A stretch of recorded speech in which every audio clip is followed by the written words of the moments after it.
জ্যৈষ্ঠ মাস শুরু হতে এখনো কয়েকদিন বাকি, তবে এরই মধ্যে বাজারে উঠতে শুরু করেছে সাতক্ষীরার সুস্বাদু পাকা আম। ভৌগোলিক অবস্থান ও অনুকূল আবহাওয়ার কারণে দেশের অন্যান্য জেলার তুলনায় সাতক্ষীরার আম আগে পাকে।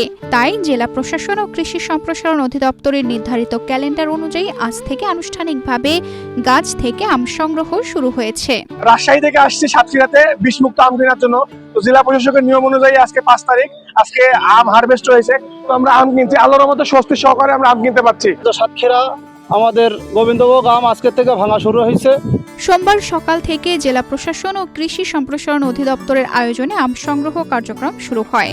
সকাল 10টার দিকে সাতক্ষীরা সদর উপজেলার চিংড়ি এলাকার কৃষক আবু সাইদের আম বাগানে কার্যক্রমের উদ্বোধন করেন ভারপ্রাপ্ত জেলা প্রশাসক বিষ্ণুপদ পাল।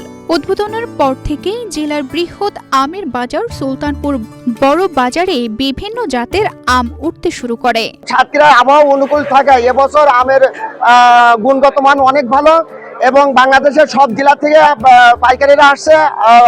আজকের বাজার 18 থেকে 2200 বিক্রি হচ্ছে। রূপায়ণ lake castle, welcome to the land of piece.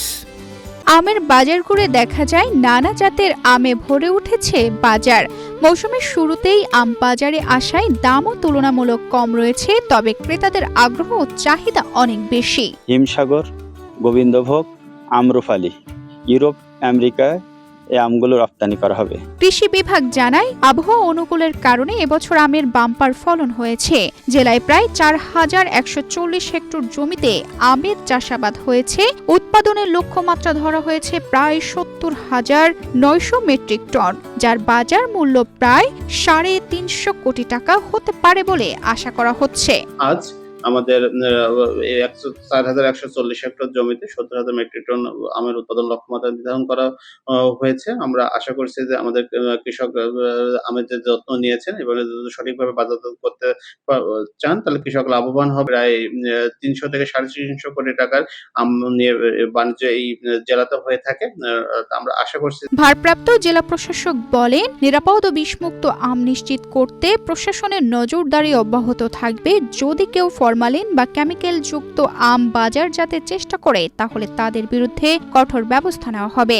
এই আম চাষিরা যাতে ক্ষতিগ্রস্ত না হয় এবং আমের সিন্ডিকেট, এখানে যাতে একক বাজারের কারণে যে সিন্ডিকেট, যার কৃষকরা বাজারে নিয়ে গেলে ব্যবসায়ীরা যদি না কিনে, তখন তাদের জন্য যে একটা ক্ষতির সম্ভাবনা থাকে, এই সিন্ডিকেট ভাঙতে এবং কৃষকদেরকে ন্যায্য মূল্য প্রাপ্তি নিশ্চিত করতে আমি মনে করি যে যোগাযোগ ব্যবস্থার উন্নতি, বিশেষ করে রেললাইন এবং আম প্রক্রিয়াকরণ সেন্টার আমাদের সাতক্ষীরা খুব দ্রুত জরুরি।